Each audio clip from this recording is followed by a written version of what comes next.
Who was Jesus? Is he a historical character? Who wrote the Gospels? Why are they written in Greek? Why did they have a pro-Roman perspective? Why was the religion headquartered in Rome?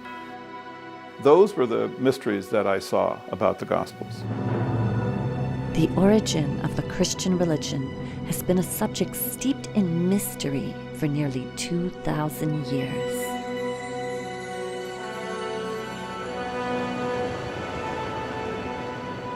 Joseph Atwill is one of a number of scholars today from all around the world who are questioning the historic facts behind these ancient mysteries. When examining the actual history of this era, many of the answers provided by the Church and Christian scholars do not hold up to rigorous scrutiny. This is really important for our culture, to understand where Christianity came from. No doubt Christians have done a lot of good for the world, but then there are other Christians, often the most dogmatic, who create wars, hatred, and other harm under the disguise of religion.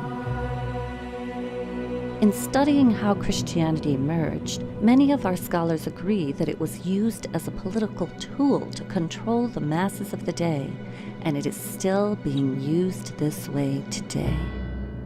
The problem is that Christianity has been used as a tool by government that uses the goodness in people against them. For example, support for the wars in the Middle East has been preached to evangelical Christians as a way to speed up the end of days. This is just one example of the way that propaganda is used to control and manipulate the populace. Actually, according to my study of the ancient texts, the second coming of the Christ has already occurred. Maybe we need to expand the possible answers about how Christianity originated, and deeper questions need to be asked. Maybe we need to examine what political motives were behind the formation of the Christian religion. I think it's a requirement of alert citizens to know how the Gospels were written, why they were written, who produced them, what was the purpose and back of all this. This is good citizenry. Everyone should be involved in this. Today, we live on the brink of an immense paradigm shift, and this modern time is very parallel to the era in which Christianity emerged. Studying this ancient era can give us the perspective needed for coming up with solutions to today's problems and for helping create the better world that we envision.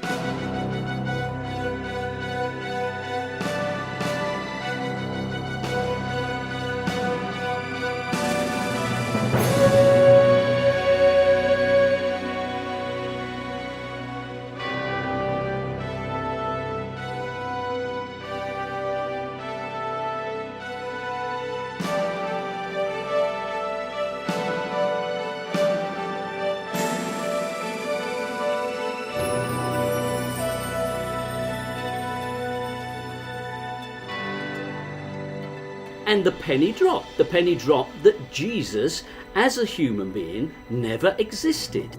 The presentation of the Jesus character, it's somewhat of a composite of many messianic leaders of the time. Well, let's just go back to the drawing board and we'll leave aside all of the assumptions of Christian history and let's just look at the text afresh and consider every possibility. Let's open the whole game up.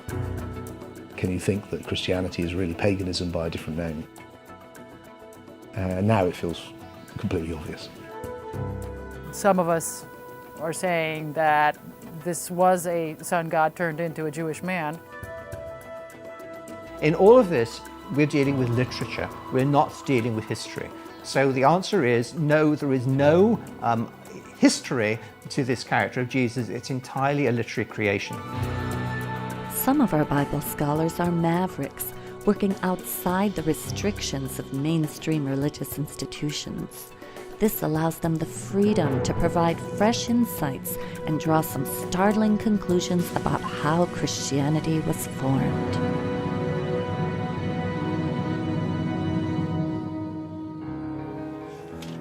I began reading a number of books on the subject. This turned into a decade-long research. For Joseph Atwill, the key was in the Dead Sea Scrolls, the only Jewish literature ever discovered from the 1st century AD or CE, the time that Jesus would have been preaching among the Jews. The characters in the Dead Sea Scrolls were militaristic, and you could see that this movement wanted to push the foreigners out of Israel. They were fundamentalists, whereas the characters in the Gospel are different. They are pacifistic. They are turning the other cheek. They're giving to Caesar what is Caesar's. How did a movement like Christianity come to exist in a region that was occupied by Roman soldiers and had Jewish zealots within it that were going to push these Romans out? How was that possible? I began studying the other two major works of the era, the New Testament and Wars of the Jews by Josephus, a Roman court historian who described the war between the Romans and the Jews in the 1st century. While reading these works side by side, I noticed an amazing connection between them. Certain events from the ministry of Jesus seemed to closely parallel episodes from the military campaign of Roman Caesar Titus Flavius, a campaign which took place 40 years after Jesus supposedly lived. My efforts to understand these connections led me to an incredible discovery. Christianity had been invented by a little-known family of Roman Caesars, the Flavians, and they left us documents to prove it. The Flavians are not a household name, and yet it's the Flavians who completely reshaped the Roman Empire. In Rome, of course, there's the Colosseum, which is understood to be the best-known monument of the ancient Roman Empire, perhaps. The Colosseum is, in fact, a Flavian construction produced during the Flavian period. It's under the Flavians that both Rabbinic Judaism and Christianity take shape. Why would the Flavians be interested in creating religions? Much like today, their era was marked by political power struggles, a bankrupt economy, religious conflicts, and endless wars. In the midst of this turmoil, the Flavians seized control of the Roman Empire and ushered in an immense paradigm shift. To understand the Flavians' rise to power, we need to go back to the reign of the previous powerful rulers, the Julio-Claudian dynasty. Beginning with Julius Caesar in the year 49 BCE, the Julio-Claudians ruled Rome for over 100 years, transforming the government from a republic into an empire. This family contained all the famous Caesars: Julius, who predated the time of Jesus; Augustus, who was Caesar at the time of Jesus' supposed birth; Tiberius, who ruled during Jesus' supposed death, followed by the infamous Caligula; then Claudius, and ending the Julio-Claudian dynasty with Nero, whose reign begins in 54 CE. The Julio-Claudians enjoyed a godlike status until the family degenerated and began to damage the Roman Empire. By the time of Nero, his famous decadence was bankrupting the empire, and the Jews of Judea were staging a huge rebellion against their Roman rulers. Judea was one of the many conquered provinces that made up the Roman Empire. This region, which was also known as Palestine, was controlled by a family that served as Rome's tax collector, the Herods. They were a Greco-Arab family, somewhat possibly Judaized, though only Judaized when it was convenient to please the subjects they were given, who were put in power in Palestine and destroyed the previous Jewish ruling family, the Maccabean family, root and stalk. Besides being heavily taxed and ruled by a non-Jewish family put in power by Rome, the Jews were further inflamed by the requirement that a statue of the Caesar be placed for worship in every temple throughout the empire. In the Roman Empire, you could pretty much have any god you want But legally, you had to submit to the emperor as a god as well. You had to at least acknowledge that the Roman leader was also a divine figure.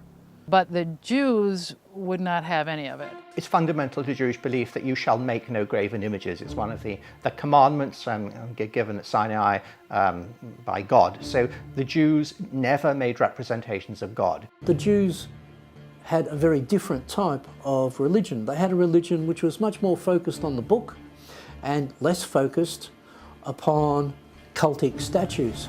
This presented a real problem for the Romans. They tried to install statues of Caesar, but the Jews weren't going to buy that at all. In fact, it aggravated them. It enraged them. And the Romans really, I think, didn't understand this. It's not statues, it's books.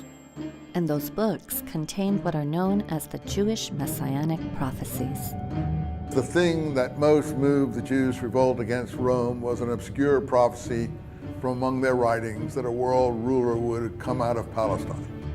Holy books inspired the Jews to expect a redeemer who would redeem Israel, rescue Israel, restore Israel to power and leadership in the world. The Messiah that the literature described was a warrior. The Messiahs would have claimed the same attributes that David did. David could overcome any army because God gave him the power to do it. If you had the power of God, you could easily defeat the Roman army. The people rebelled against Rome and were led by a messianic movement that had a series of messiahs that had come forward to fight against the Roman Empire. The Hebrew word Messiah is translated into Greek as Christos, or Christ, so the title of Christ can describe any of the numerous messiahs of this movement. Yes, the word Christ or Christians can refer to the Palestine Messianic movement, but it's a later term. It's a later reformulation of the Messianic movement in Palestine.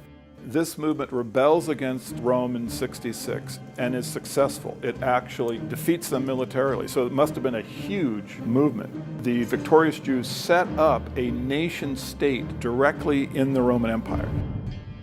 And the Romans had to do something about it. There was a real danger that this Messianic movement could not only boil over in Judea itself, but could spread to other Jewish communities and other parts of the Roman Empire. Rome ruled its colonies with a rod of iron, and any resistance was going to be met with brute force. At this time during Nero's reign, two of the finest military men in the empire were the Flavians, Vespasian and his son Titus. Vespasian and Titus were military men. They spent a great deal of their life outside of Rome. For over a decade, they had waged war against the Druids in Brittany and Gaul. Vespasian and Titus were successful in essentially destroying the Druids. They left behind no historical record of their existence. And it's the Flavians that Nero calls upon when he needs to suppress the Jews' rebellion in Judea. Nero responded by asking his best general, Vespasian, and his son Titus to go into Judea with a huge army, 70,000 troops, and a similar number of support individuals. So they meant business. The Romans came down to crush the rebellion. In the year 66 CE, the Flavians begin their military campaign against the Jews. They start further north in Galilee, where the first of three key events takes place. They destroy the Jewish towns of Galilee. They also capture a Jewish rebel who later becomes a critical figure in the formulation of Christianity. This is where they captured one of the leaders of the rebellion, a Jew named Josephus Bar Matthias. Now, Josephus presented himself to the Flavians as a prophet. He survived. He survived apparently by telling Vespasian that the prophecies of the Jews pointed out that Vespasian would become emperor. And of course he did, so Vespasian quite liked Josephus. He used him as a translator in his entourage. He used him to appeal to the rebels to surrender. At this point, Josephus became a turncoat, and worked with the Flavians against the rebellion. Meanwhile, chaos is increasing back in Rome, where Nero's rule is being threatened. In the year 68, the Senate found the courage to depose Nero and he committed suicide. Now, in that circumstance, Vespasian was a prime candidate to become emperor.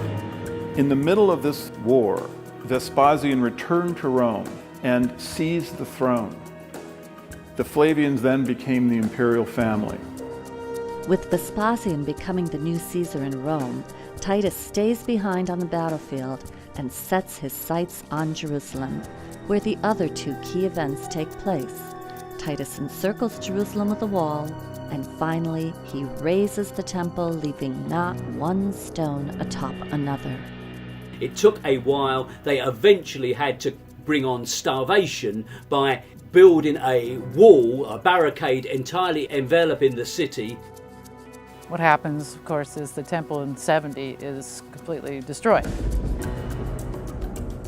For the Jews, it was the ultimate calamity because, of course, this was the house of their God and it was destroyed by the Romans quite thoroughly. Titus, of course, was the victor of this great siege. Titus carried the spoils of this captured city back to Rome for his triumph. He took the treasures of the temple, their famous 7-branch candlestick. You can see it on the Arch of Titus in Rome. It celebrates that tremendous victory of Rome again triumphant, and Titus, of course, is the hero of the day.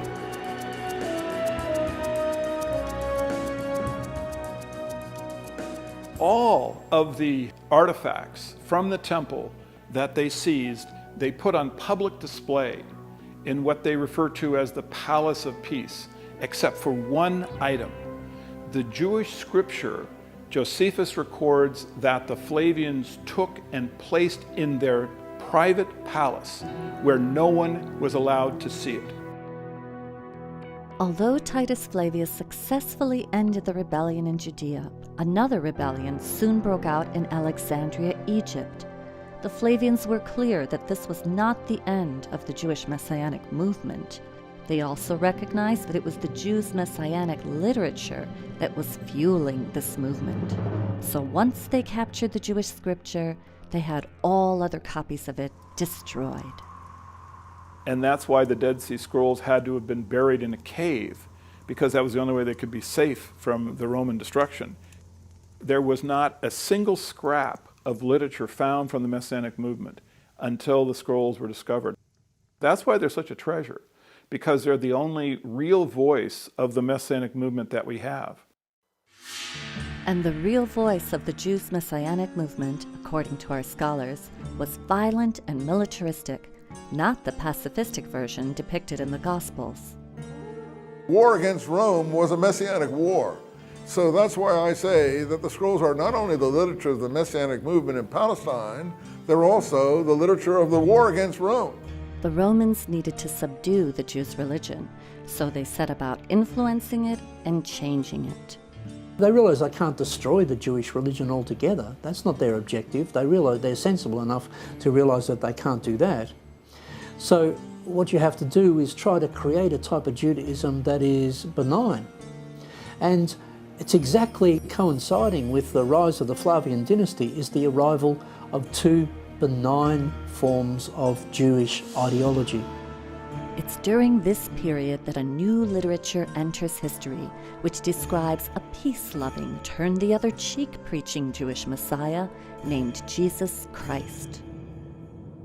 But if the Flavians wrote the Gospels, how could a Roman family know how to write Jewish literature that refers to Jewish prophecy?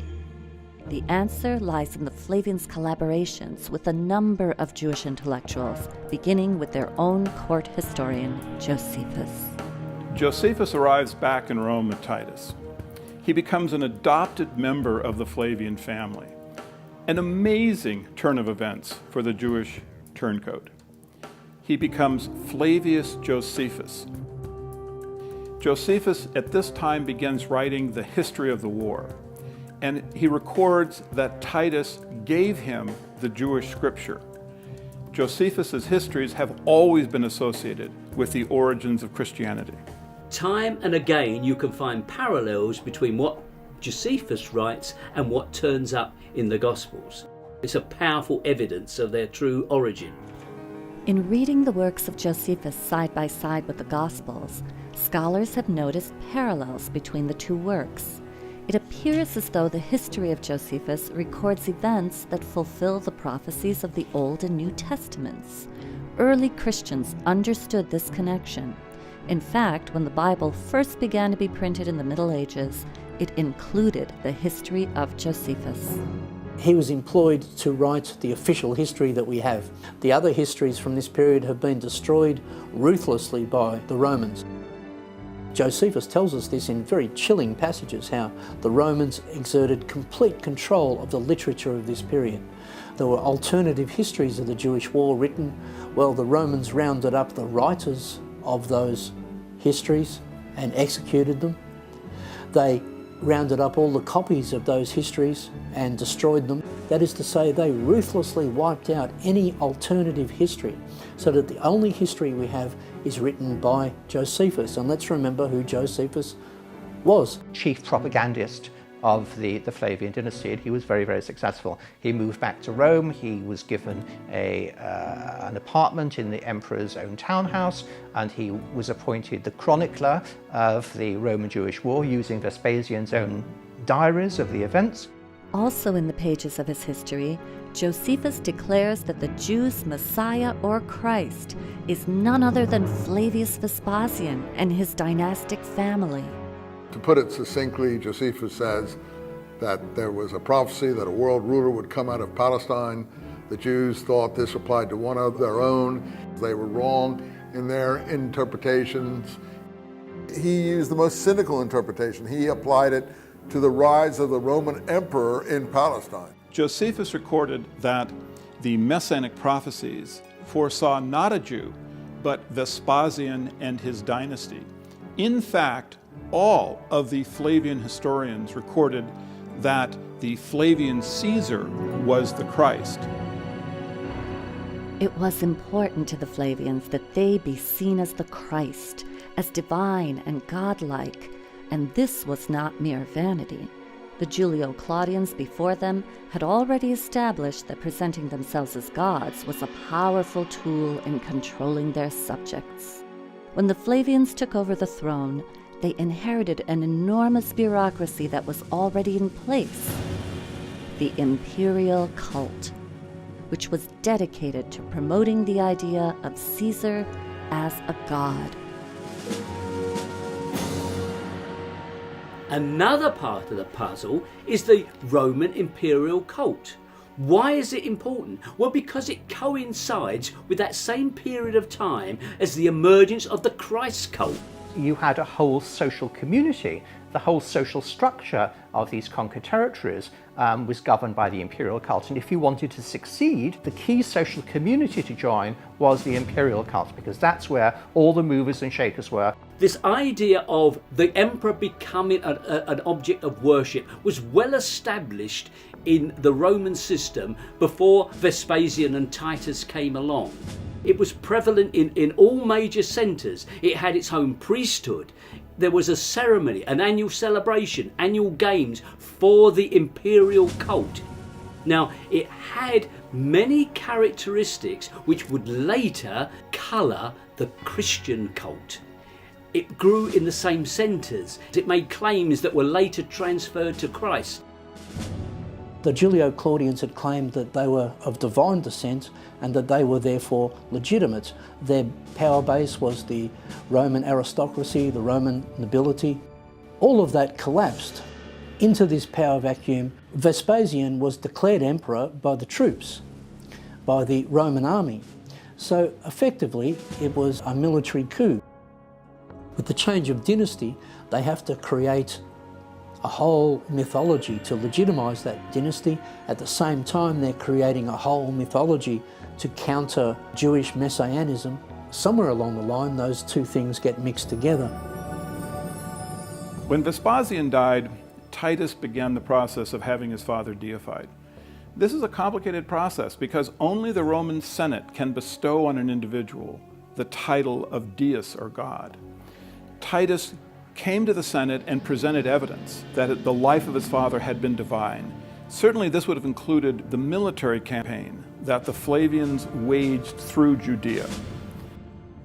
And it's at this time I think the Gospels were written, because the theological structure in the Gospels of a God the Father and the Son of God is the same one that Titus would have been presenting to the Roman Senate. Well, the Roman Senate did accept Titus's evidence, and Vespasian was deified and became a god. Titus therefore became a son of God.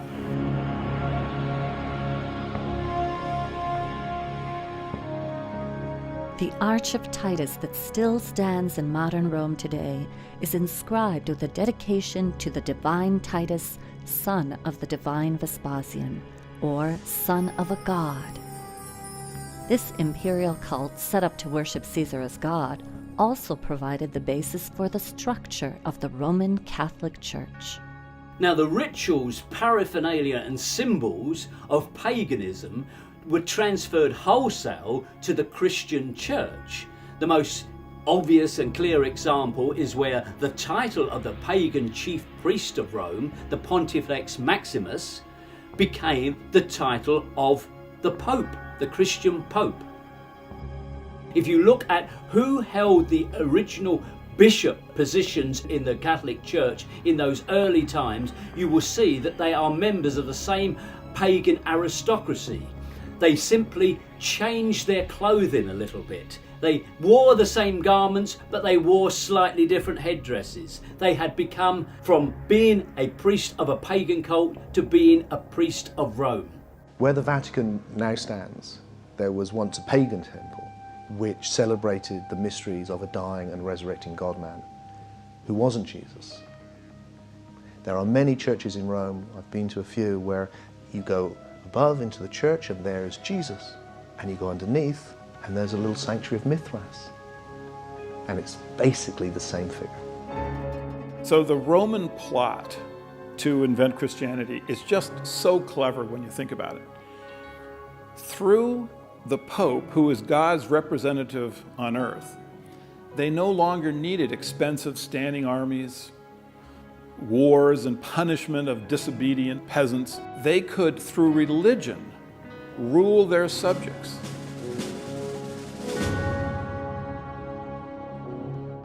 Over time, Roman Christianity propagated throughout the empire by way of the mass media of the day, the Roman roads. The Romans must have approved of this new religion because, as some scholars ask, if the Gospels really were Jewish literature about a Roman sentenced criminal, why wouldn't they have been destroyed? One of the really surprising things for me was to realize the extent of Roman control of propaganda and of literature. So that when you suddenly get all of this Christian literature arising in this period, one has to ask, well, how did that happen? The conclusion that one has to reach is that that could not have happened without some degree of complicity on the part of the Romans, so that one is led to the conclusion that the Romans must be involved in the production of this literature.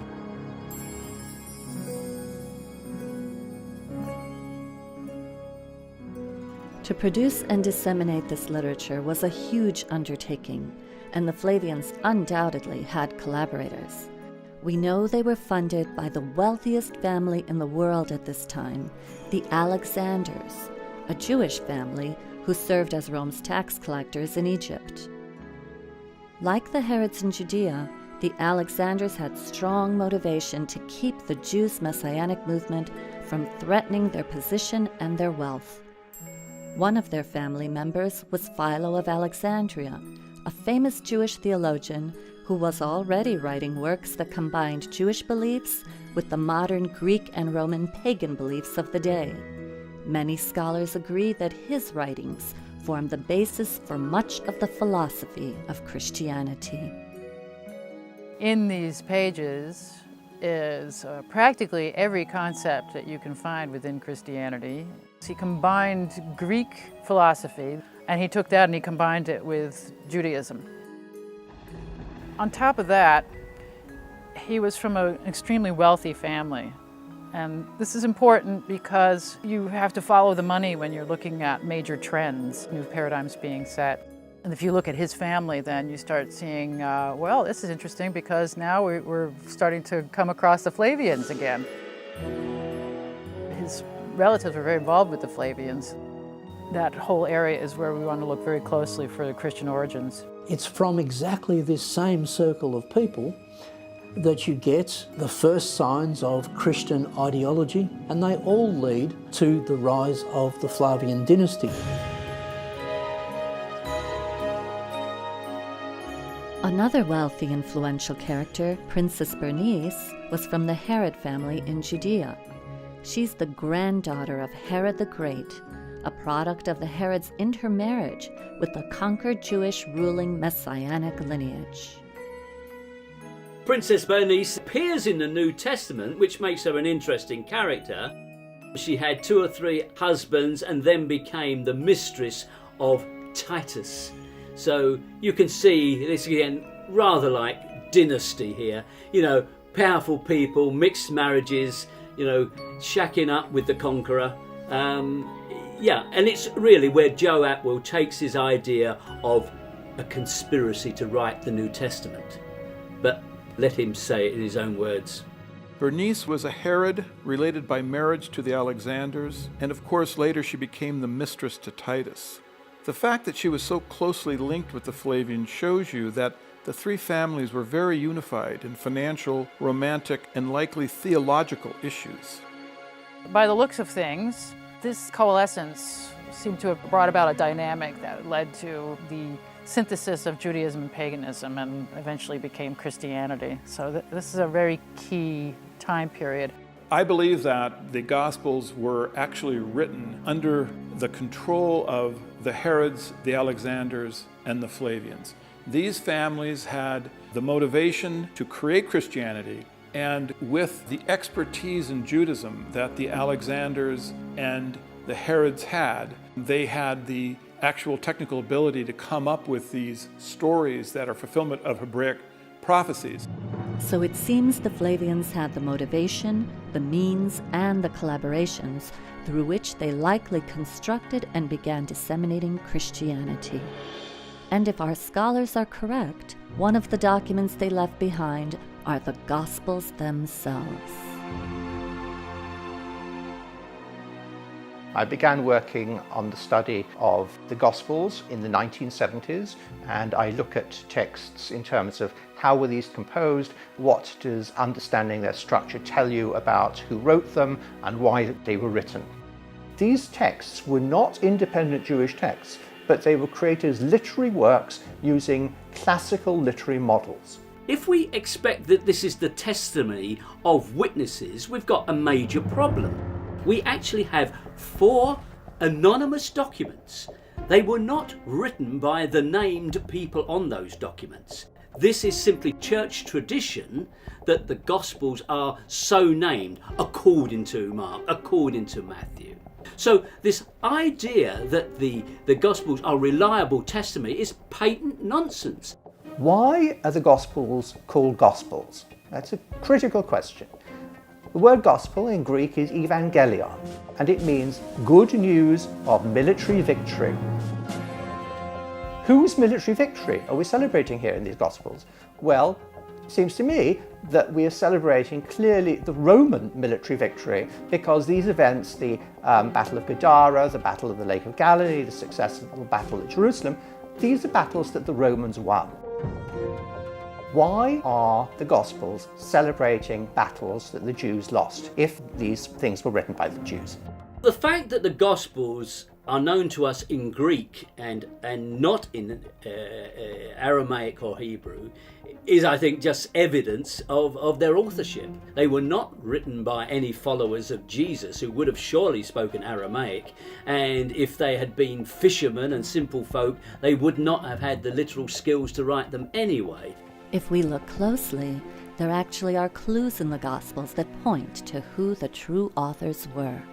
A lot of the Christian literature advocates turning away from the Jewish law and obeying Roman law.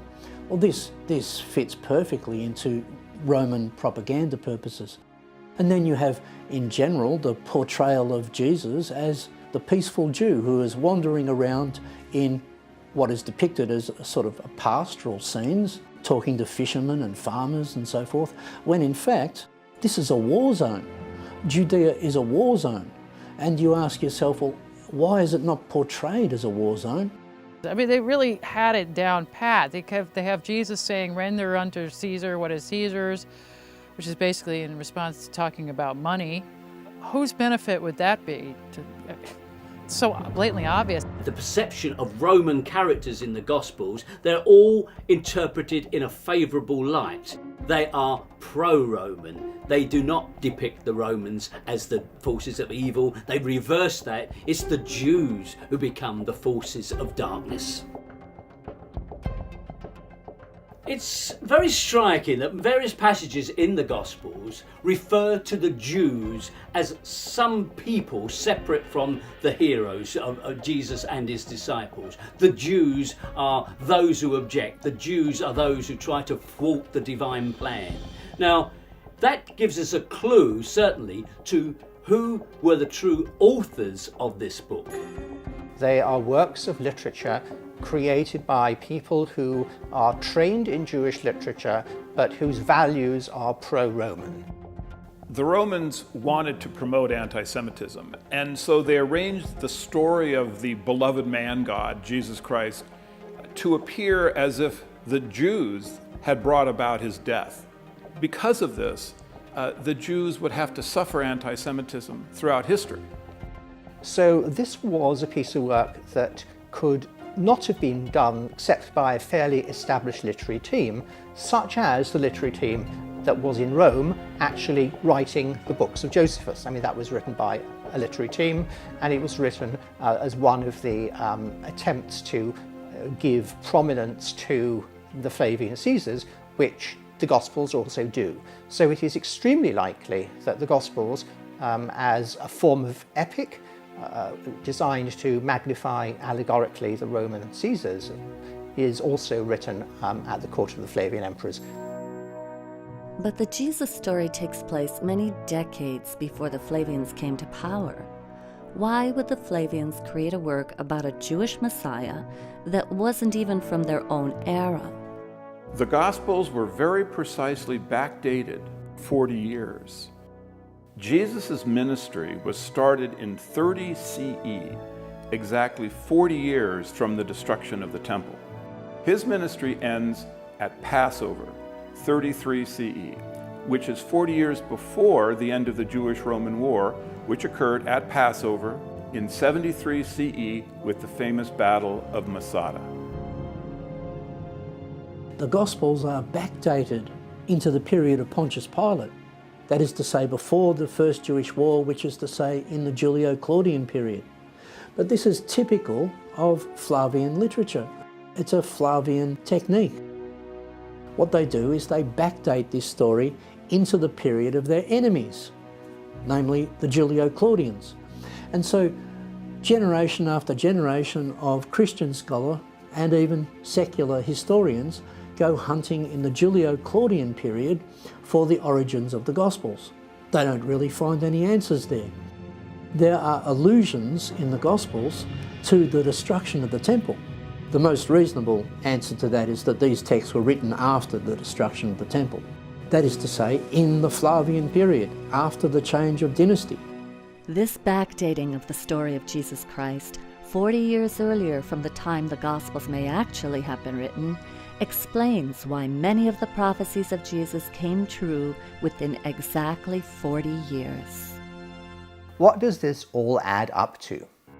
In my view, the thing that is most significant is the research by Joseph Atwill in his book Caesar's Messiah, which suggests that the Gospels were actually created as works of Roman propaganda at the end of the Roman-Jewish War under the reign of the Flavian emperors, that is Titus Caesar and Vespasian Caesar. And if you end up worshipping Jesus, what you will really end up doing is worshipping Caesar in disguise. This may have been how the Flavians finally got the Jews to worship Caesar as a god, by giving them Jesus Christ, a Messiah more to the Romans' liking. But is there any actual history to this character? Where did he really come from? The mystery to me begins with his very name. In Greek, Jesus means Savior and Christ means the Messiah. This didn't strike me as something you would call a young child.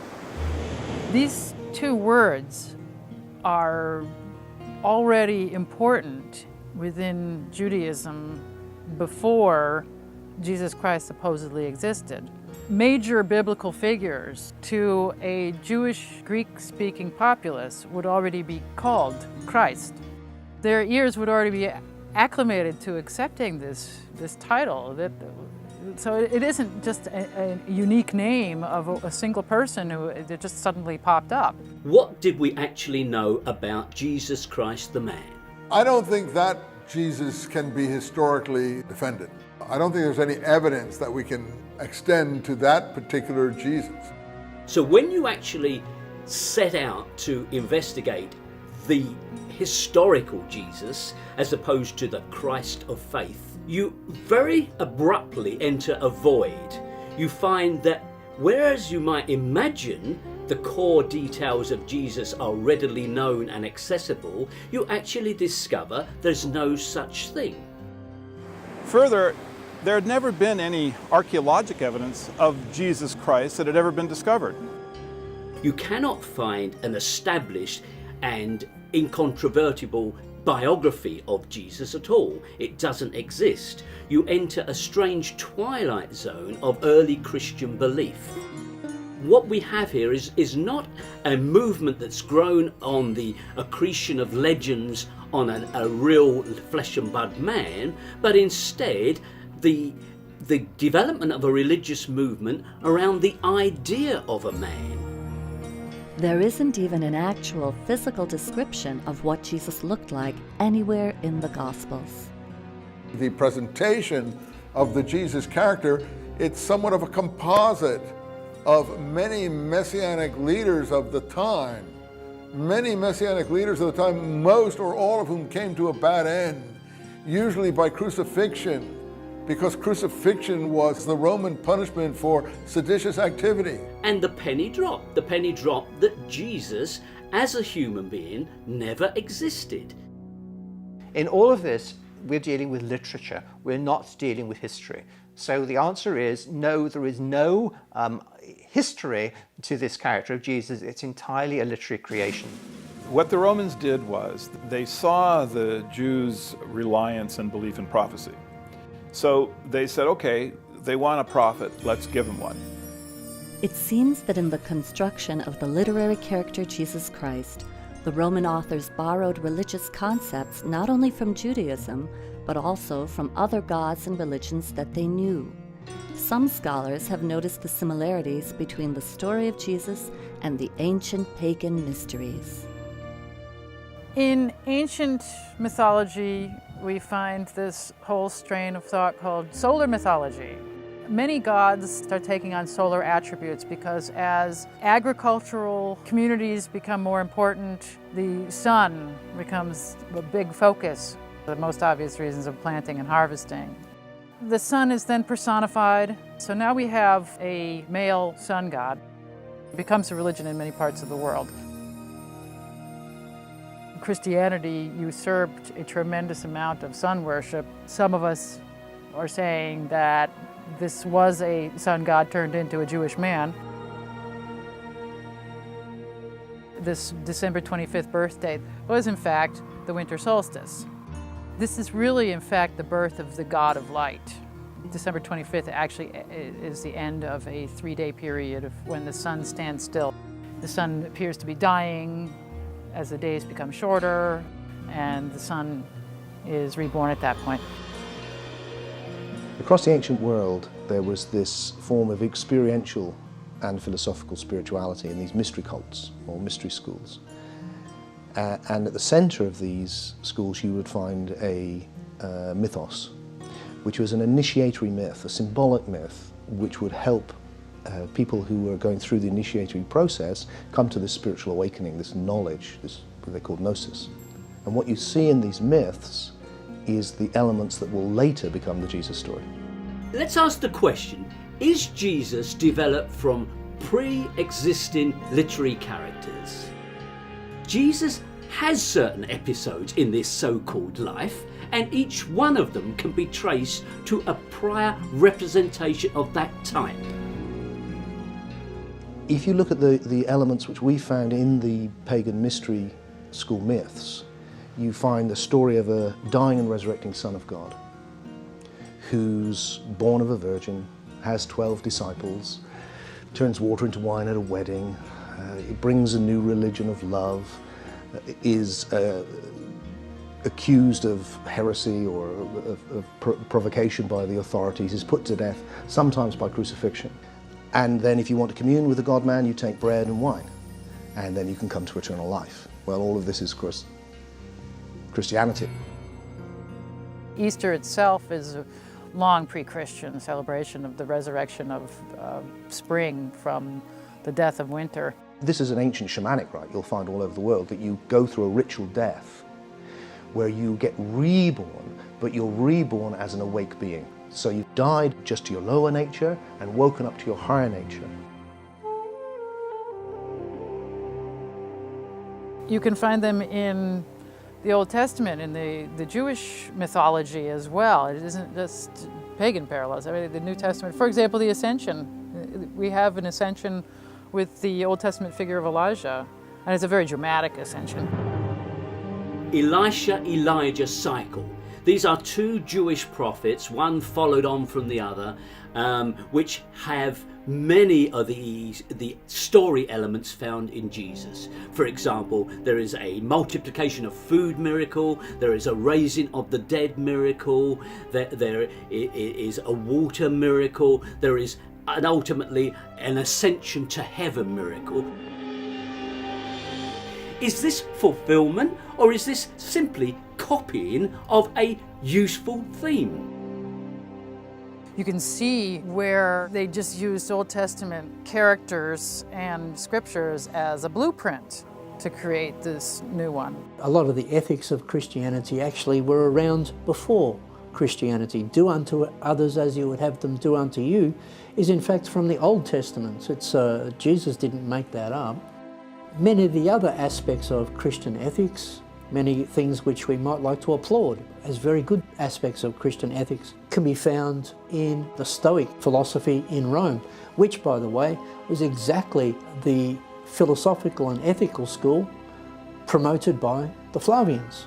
There's little that is original about Jesus. If one separates from his words advice that was in the interest of the Roman imperial family, all that you have left are snippets of widely known philosophies, truisms, and concepts that came directly from prior Hebraic literature. The reason I am now convinced there's no historical Jesus, which seems a real, whoa, to people who are not familiar with the idea, is a combination of things. First of all, there's no evidence for an historical man which stands up to proper scrutiny. Secondly, is the story of Jesus is full of these motifs which come from the pagan mysteries. And the third reason is because in the early Christian movement, there's these two types of Christians, certainly by the 2nd century, which I think of as Gnostics and literalists. What marks out the literalists, who will become the Roman Empire and the Roman Catholic Church, is that they've got an historical man. What marks out the Gnostics is that they see it allegorically, and their great heresy is that Christ didn't come in the flesh. Now, the winners write history, and the history books have been written by the literalists. And all of the tradition about the Romans trying to torture and suppress Christians, these traditions are correct. They definitely persecuted the messianic, militaristic Christians, and they certainly would have frowned on the Gnostic, independent thinking Christians, but the Roman pacifistic giving to Caesar what is Caesar Christians, that group would have been promoted. Which makes it perfect for the Roman Empire. And it's a fascist empire. It's got a very simple message: just believe this, you don't have to transform, and you have to go through the authorities, through the bishops, through the state, ultimately. It's the perfect thing for them to pick up, and that's what they did. Our scholars agree that the Gospels are complex literary creations, drawing from both pagan and Jewish myths.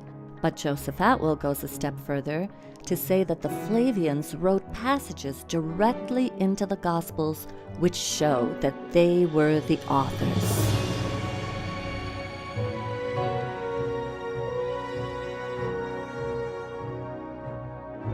One of the most famous prophecies that Jesus makes is about the coming of someone he refers to as the Son of Man. Now, many people believe that he's talking about a second coming of himself, and many people believe that this is going to occur some point in the future. Well, the fact is, this coming of Jesus has already occurred. Jesus makes very specific prophecies as to what will happen when the Son of Man makes his visitation. He refers to three key events. The Galilean towns will be crushed, Jerusalem will be encircled with a wall, and the temple will be razed, leaving not one stone atop another. He also states exactly when this individual will come. He says that the Son of Man will appear before the generation that is alive and listening to Jesus' words passes away. Now, to Jews of this era, a generation is 40 years. And so the only individual that could possibly be the Son of Man that Jesus predicts is Titus Flavius. Titus Flavius did destroy the Galilean towns. He did encircle Jerusalem with a wall, and he razed the temple and left not one stone atop another. And he did this within 40 years. Josephus recorded that no matter how Titus tortured the Jews, they refused to call him Lord or God. So to circumvent this stubbornness, the Flavians wrote the Gospels, in which a Son of Man was predicted to come in the future. Titus fulfilled these prophecies and became the Son of Man. So you end up worshiping Titus without knowing it.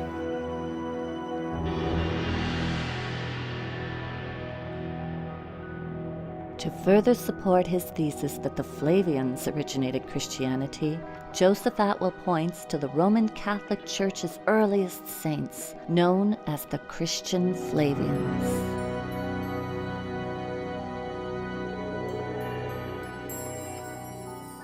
The Flavian family is connected to early Christianity in a number of unusual ways. So many members of the family were recorded as having been among the first Roman Catholic saints. These include Flavia Domitilla, who is either Titus's sister or his niece, and there is an inscription honoring Flavia for donating the land that became the first Christian catacomb. And Flavia Domitilla was the first Christian saint. Her son, Clement, is recorded as having been the first Roman Catholic pope after the Apostle Simon. In addition, there were two members of the Flavian household staff, Neros and Achelous. Both of them had churches named after them in the very earliest Christian diocese in Rome. There was a Christian theologian whose name was Titus Flavius Clemens, Clement of Alexandria. And he's the one who actually described the first Christian symbols. And he said they were the anchor, the boat, the fish, the olive branch, the star. And oddly, these are the very symbols that the Flavian Caesars used on their coins. The final connecting point between the Flavian family and Christianity is that in the 4th century, Flavius Constantine made Christianity the state religion of Rome. The military achievements of Caesars were important to all Romans. So certainly, the Flavian Christians the group that the Roman Catholic Church states were the first saints of the religion, would have known the identity of the Son of Man that Jesus predicted, who would crush Galilee, encircle Jerusalem with a wall, and raise the temple, was Titus Flavius. So it seems if a person knows how to uncover them, there are actually many clues pointing to the Flavian origin of Christianity.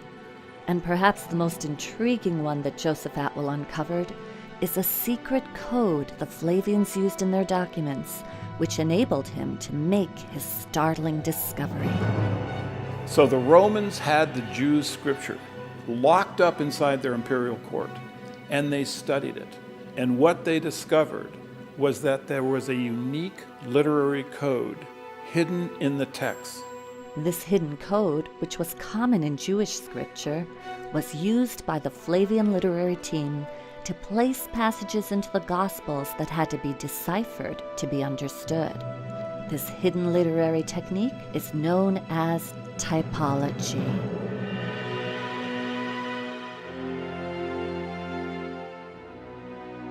Typology is used throughout the ancient Hebraic literature. And it's a genre that is really no longer understood or used today. But simply put, typology is using events from the past to provide form and context for subsequent ones. What we're talking about is stereotypic. In other words, there's an idealized prototype which shows certain characteristics or performs in certain ways. For instance, one of the things they do is they take an old story and they retell it in a new form. And they superimpose contemporary history upon old stories. And they create these multi-layered texts. In Hebraic typology, texts were designed to be read in comparison to one another, or intertextually. And in doing so, a meaning that would not be visible in the surface narration would become apparent to someone who understood the typologic connection between the stories. Hebraic typology connects prophets. Events from the life of one prophet are placed into the life of a subsequent prophet. And this shows that there is a divine pattern established by God connecting his prophets to one another. The Gospels actually show how we can decipher for ourselves this hidden code or typology that was used to create the Jesus story.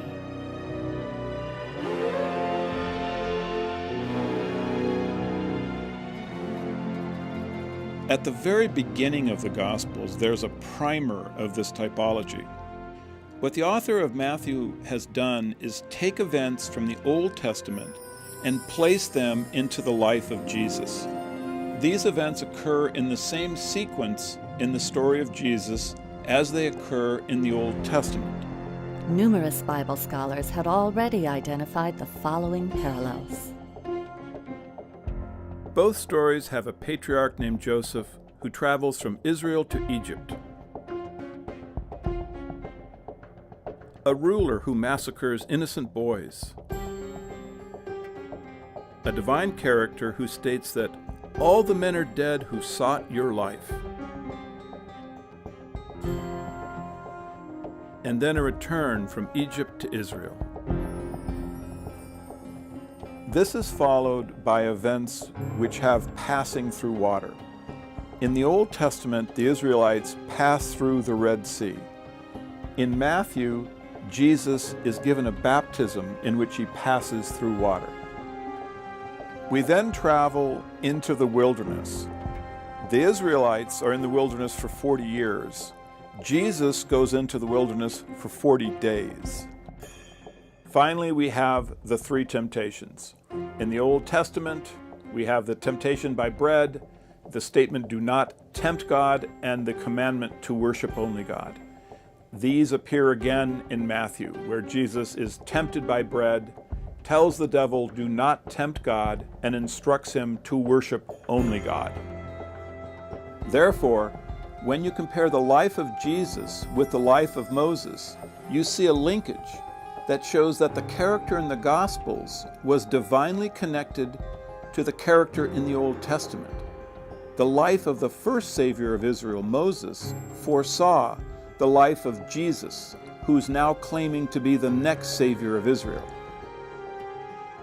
To understand the rest of the Jesus story, his adult ministry, we simply need to know that the same system of parallel names, locations, and concepts occurring in the same sequence was used to connect Jesus in the Gospels to Titus in the works of Josephus. Our scholars explain this gospel typology in the following 3 examples.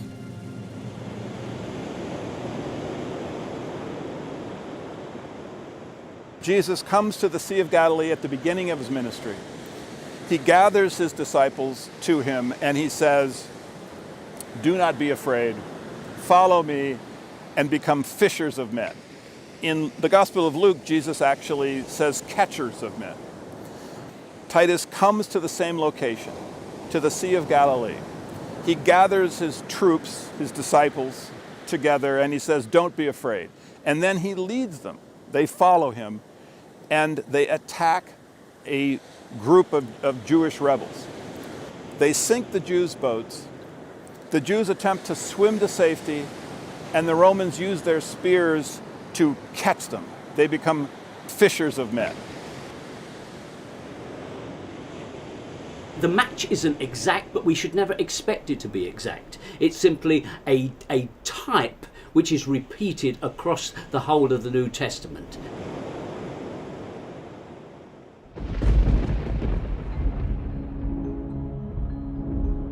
Jesus is constantly dealing with devils. Josephus also deals with devils, but Josephus defines who these devils are. He states that the devils are those individuals who have a rebellious spirit and rebel against Rome. At Gadara, Jesus encounters one man who has a legion of demons inside his mind. They then are driven out by Jesus. They infect a herd of swine, and then this herd rushes wildly into the water. This is a parallel to Titus's battle at Gadara, where one individual infects an entire legion of Jews with his demonic spirit, and then that group in turn infects another group, and this combined group is driven by the Romans into the sea. What's being suggested here is that this story that you find in the Gospels is in some ways sort of like a grim parable about that military event. It's sort of like a bit tongue-in-cheek, I think. The Romans had a vicious sense of humour like this, a very black sense of humour. In a medieval text that I've studied, which is called the Gospel of Barnabas, when you read that story, the way it's presented is in an unsophisticated form, that is to say it's sort of been decoded in some ways, and it becomes clear that what we're talking about here are the Jewish rebels are chased into the sea and they drown in the sea. In the Gospels, these are presented as pigs. This is once again a very dark, black sort of Roman sense of humour. Some of this literature really needs to be understood like that.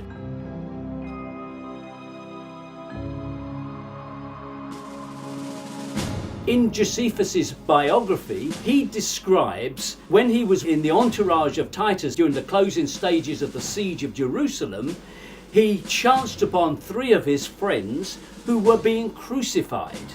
And he pleaded with Titus for their release. And Titus gave that permission, and the 3 figures were removed from the cross. 2 of them died, and 1 revived. Now, if you're looking for a stereotypic example of how some idea was floated into the mind of someone writing the Gospels, that is a pretty clear example. It's certainly a strange occurrence that we find such an incident in the works of Josephus when it shows up in such a dramatic form in the Gospels. In the Gospels, Joseph of Arimathea asked the Roman commander to take Jesus down from the cross. In Josephus's history, Joseph Bar Matthias asked the Roman commander to take someone down from the cross. Arimathea is a pun on Josephus' last name, Bar Matthias. When you read our sources really carefully, and you have to do it really, really carefully, because they didn't spell it out for us. It's effectively very well hidden. We have to understand that our literature, a lot of our literature is essentially propaganda. The Romans are not writing objective history, and all of our literature has been through Roman filters. Perhaps that's the significance of the Dead Sea Scrolls, that this is literature that hasn't been through the Roman filters. It's important to realize that Josephus wrote in an era when allegory was regarded as a science. Educated readers were expected to be able to see another meaning in religious texts than the one that appeared in the surface narration.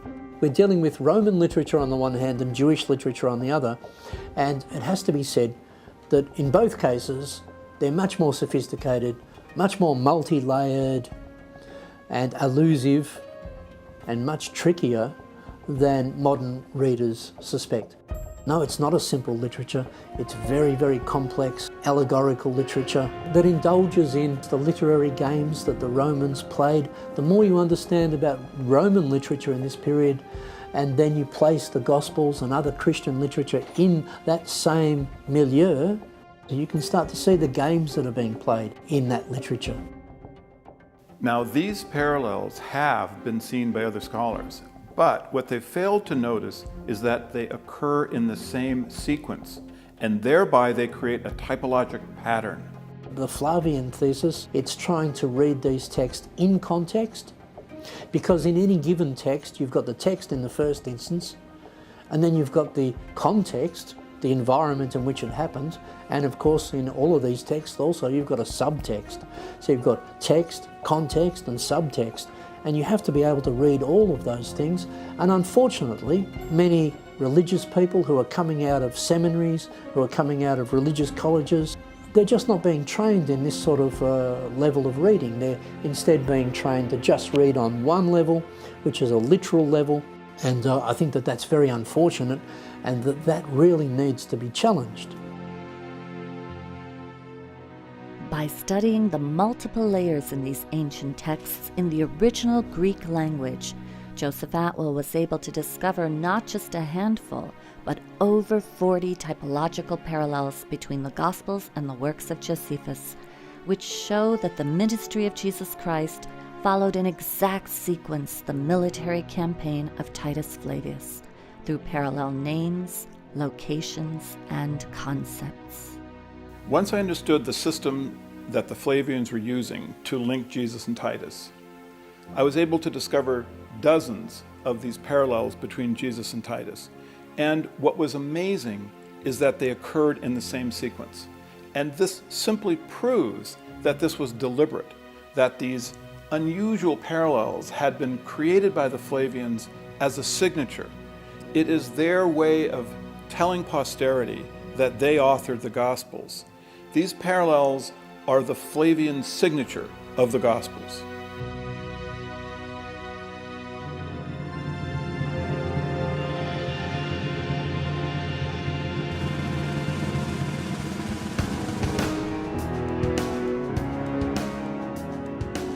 Both Jesus and Titus began their campaigns at the Sea of Galilee and then go into the Galilean countryside, followed by a journey to Jerusalem.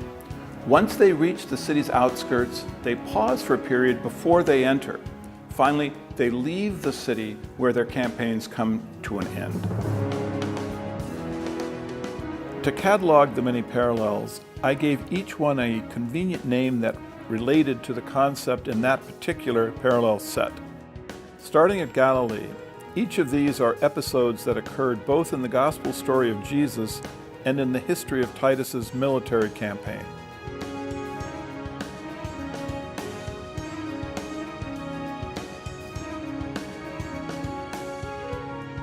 Both Jesus and Titus journeyed to Jerusalem, each sending messengers ahead to meet him when he gets to the city.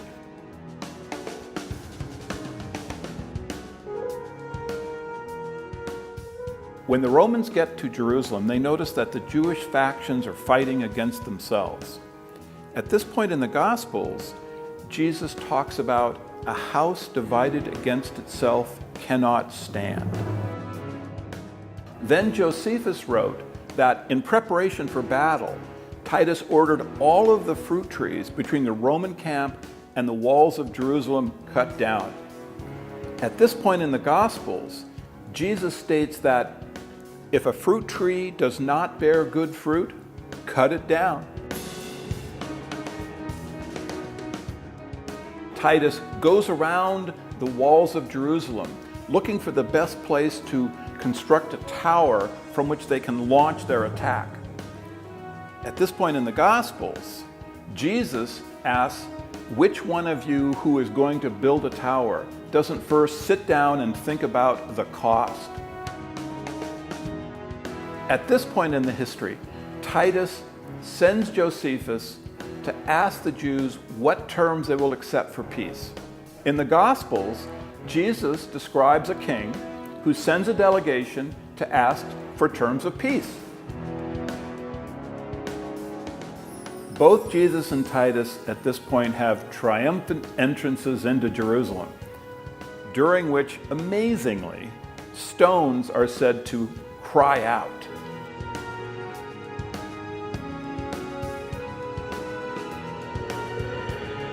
Each then drives a den of thieves out from the area in front of the temple.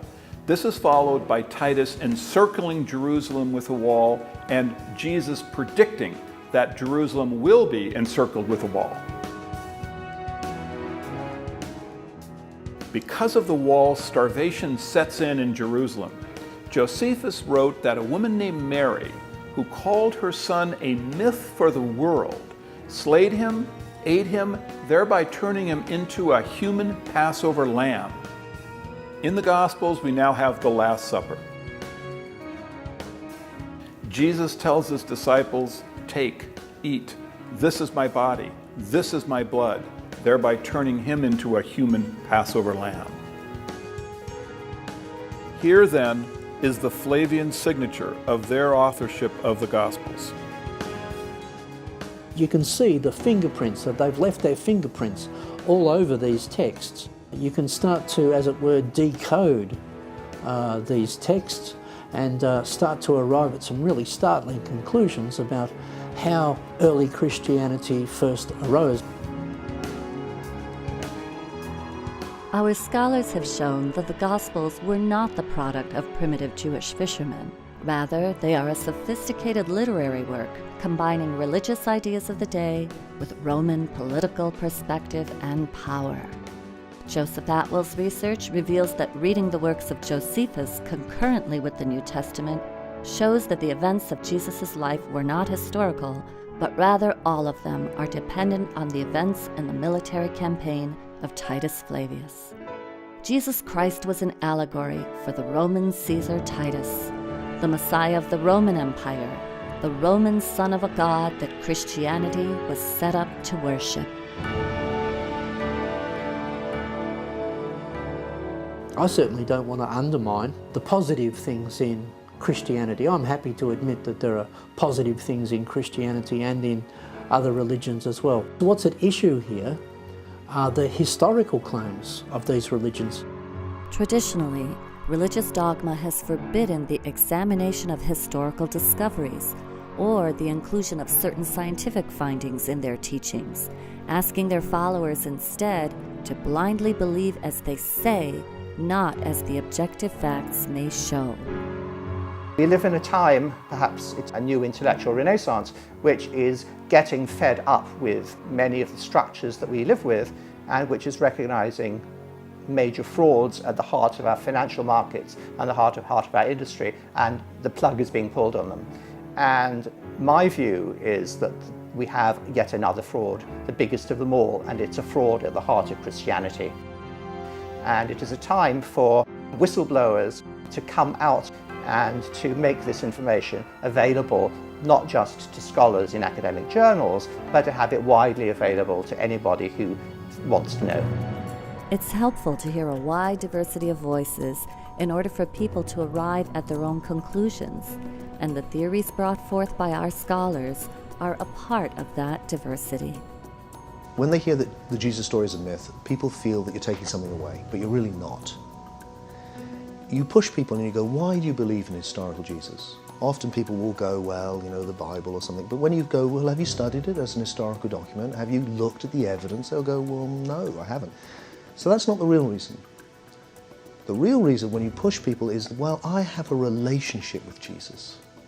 I have a personal relationship with Jesus, and that's what I don't want to lose. And that's a really good reason to be a Gnostic and a really bad reason to be a literalist.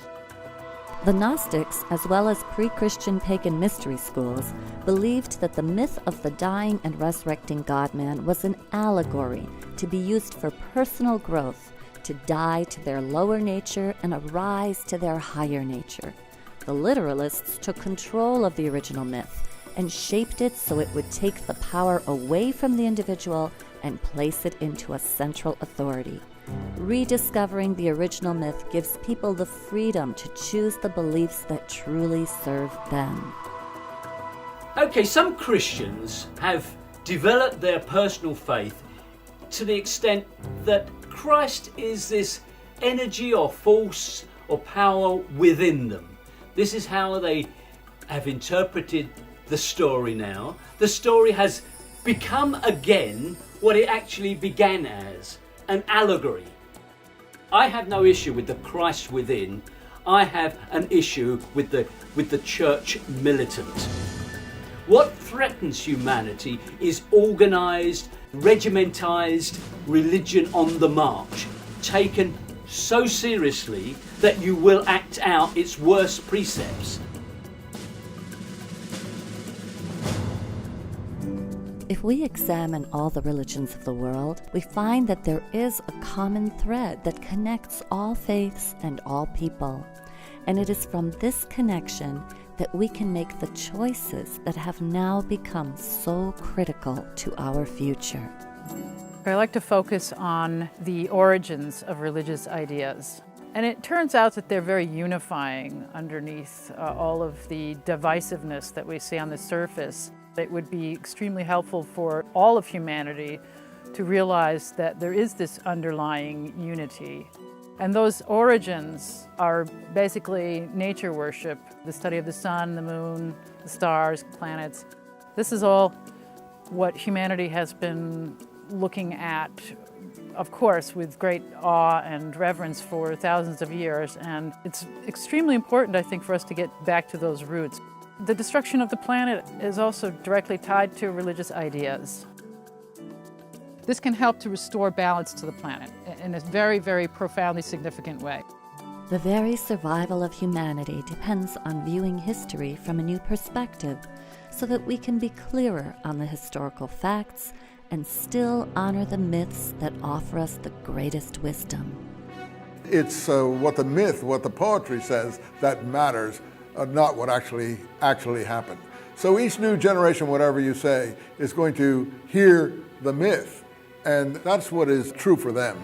And what follows is the actual history is much too complex for the average person to ever get their head around. Though the actual history is complex, and we may never know all the facts about what happened 2,000 years ago, the voices of our scholars are contributing to an ever-widening dialogue and the growing paradigm shift being witnessed all around the world today that can lead to a more empowered and enlightened humanity tomorrow.